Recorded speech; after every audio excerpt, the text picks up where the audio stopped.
There are some things I wish I had known when I was starting out as a newbie artist, as a beginner artist who's young and naive. I'm still young, to be honest, but So during that phase, I wish I had known some things that would have made my life a lot less miserable. Yes, if I just had a hint or a clue of what these things were, my life could have sort of been less miserable. I wouldn't have been like Superman, but things would have been a lot more easier. So that's what I'm going to do today. I'm going to share with you guys 5 things that I wish I had known as a young newbie beginner artist. And we're going to draw some stuff while we're doing that.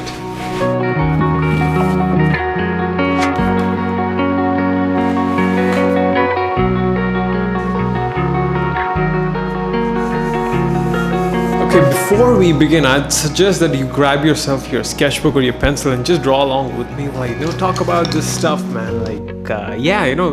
Get some drawing in while you're watching a YouTube video. I would highly recommend that. With that said, the piece that I'm working on is like a bunch of faces that I've been drawing for a digital course that I'm working on drawing heads and faces. It's called The Easy Guide to Drawing Heads and Faces.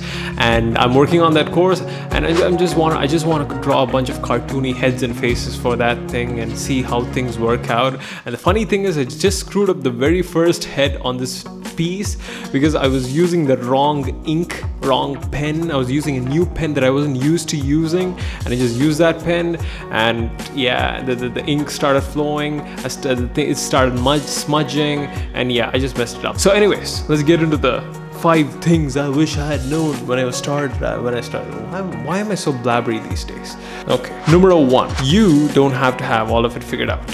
This is like one of the biggest pieces of things I wish I had known when I was starting out. I wish someone had told me that, buddy, that feeling that you have where you're feeling lost and not knowing what to do, you don't have to have it figured out. It's okay to feel that way, because there was this thing back in the day, or it's still there is, to be honest, that the thing is, you have to have some sort of like a 5-year plan or like a 10-year plan where you have to know what you're going to do in 5 years or where you're going to be in 10 years. And if you don't know what you're going to do in 5 years, you're like a loser. Man, you're not doing things right, buddy boy.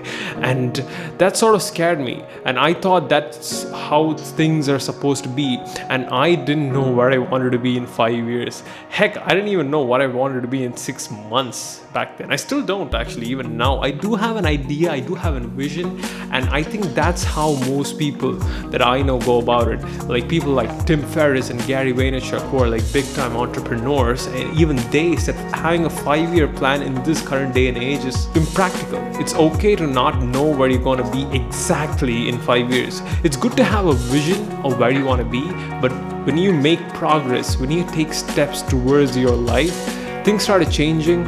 Where you want to be starts changing, and it's okay. It's okay to sort of feel that and have that and know that. So it's okay to sort of have that feeling of lostness. Is that what you call it? No, it's okay to feel lost a bit.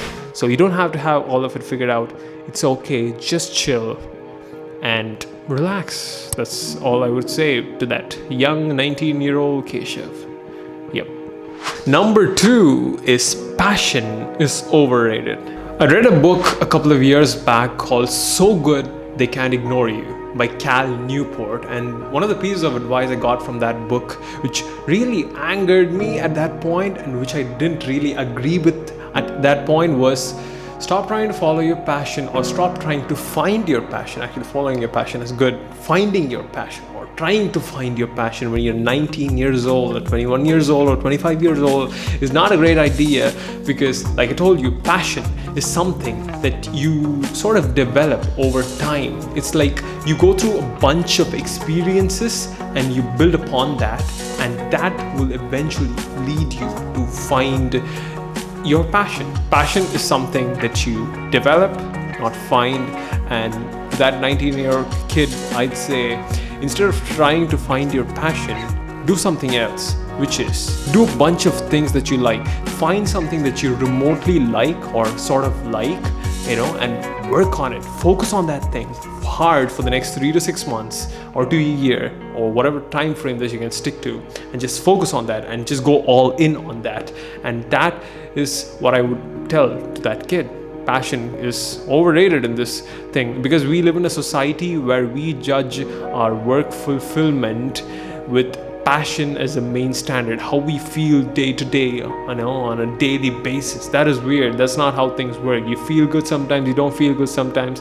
That's like a weird way to judge things. Instead, if you're passionate about your work on the long run, that is good. If you're judging your work on a day-to-day basis on how you feel, how that work is, that is not a great idea. So, buddy, passion is overrated. Stop trying to find your passion. Instead, build your passion. And on that note, number 3 would be to keep moving. In the words of Finding Dory, just keep swimming, just keep swimming, just keep swimming, just keep swimming. But that's a great life advice. Trust me. Just keep swimming. If you're lost, if you don't know what to do, just keep swimming. Take up projects. Take up a drawing challenge. Take up a thing that you find useful. Do something useful. Find something that you want to do in your own life. Pick something and do that thing. Do something useful if you don't know what your passion is, or if you're feeling lost. Because I was sort of felt lost for a very long time in my life, and I didn't know that it was actually normal to feel lost, because you're sort of finding yourself, and that's the point of being lost. You find yourself, right? And when that happens, all you have to do is just keep swimming, just keep moving, just keep doing stuff, because work will reveal the thing that you want to find. And that's like a big mantra. Work always sorts things out.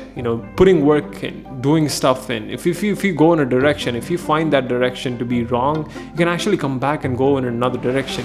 But if you're just sitting in one place and trying to move without starting the engine, you're just wasting your time. You're trying to drive a car that isn't moving. Just like here, steering, but it isn't moving. None of it is moving. What's the point of you steering if the car isn't moving? So keep moving. Move. Do stuff. Just keep swimming, man. Just keep swimming. Hallelujah. Okay. Number 4.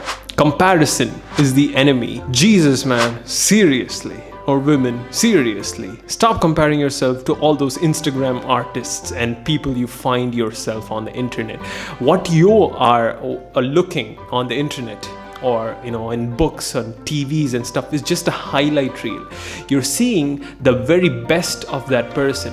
When people see me or my Instagram account or my YouTube account, they think of me this highly positive, highly motivated, happy-go-lucky guy who's always good, who doesn't have an ounce of darkness in his heart. That is so not true. I'm as dark as they come. I'm just telling you. The thing is, you're seeing a highlight reel. You're seeing a reel which just shows the best of that person. They're painting a picture. No matter how hard they try to be authentic, no matter how hard they try to share the low stuff, the low points in life, the stuff you see on social media, it's not reality. Reality is a lot different. Ask the people who have met me in real life. They would say Keshav is a very bad person. I'm just kidding, they wouldn't say that. For example, the person who was editing this video, Varun, right? He when he saw me through YouTube, he had a different perspective of me than when he came to know about me in person, in real life. Things change. The way he looked at me as a person changes, and that's how things work. And it's dumb to compare yourself to that unrealistic picture that you are seeing on the internet. It is not possible for you to live up to that. It's highly impossible. So here's another thing that you can do instead. Instead of trying to compare yourself to the other artists that you find on the internet, try to compare yourself to your art that you made yesterday. Try to make your art a little bit better than yesterday. Because trust me, that has actually led me to improve my art way better than me trying to compete with other artists and trying to put myself ahead of them. Well, look, listen, it's good to compete with other people. It is good to have some standards that you can look up to, or like a person that you can cross or move above. That's like the spirit of competition. But when that thing turns unrealistic, you're gonna find yourself in a pit. You're gonna find yourself demotivated. You just comparing yourself to other people, and that's gonna kill your creativity, and you just done. You just done, man. That's all there is to it, buddy. You can't. Okay, number 5. Expectations kills creativity. Here's the biggest lesson that I've learned in the past 2 years. And it is this: we don't rise to the level of our expectations, we fall to the level of our standards. This is a quote by an ancient Stoic philosopher whose name I can't pronounce. The expectation that you have in your head is just that, expectations. There is no the point to having those things. There is a point, look, it is good to expect something of yourself. Again, since we are all artists, we are all extremists. We're type A personalities, and that leads us to think in extreme ways, and having some sort of expectations on how your life should be, how your art should be, how things should be, is not in your control. You can expect stuff in your head, but in reality, those things will only come true if you actually put in the work. Having expectations, in my experience, has always killed creativity. Rather, what I would say is just take your sketchbooks and pens and your pencils and make the art that you want to make, and just go with the flow and put the best effort that you can put in that moment. And when you do that, the best work that you can create in that point of time will emerge. And that's all you can control. And you can try the next day, and you can try another day. You can keep trying, and you'll hit at some point. That all that practice will add up and will come to your aid at some point. And that's all you can do, because all that expectations that you have in your head isn't gonna help. It isn't gonna help at all, like not even a little bit. But your practice, your work, the work that you put in, that will help you. So those are the 5 things I wish I had known when I was a young newbie beginner artist. The thing is, knowing something doesn't mean that you know something, meaning you can know something logically, but truly knowing something, truly being aware of something is like way different. And the way you do that is by constantly keeping pressure on these mindsets, and applying or trying to apply those mindsets on your day-to-day basis, and eventually those things become ingrained into yourself as a core belief that you have. So that's all you can do at the end of the day. You just keep talking about this to yourself and to other people, and hopefully one day you'll wake up and you'll be Superman, like me. Anyways, I'm just kidding. Thank you for watching. I'll see you guys next week. Bye-bye.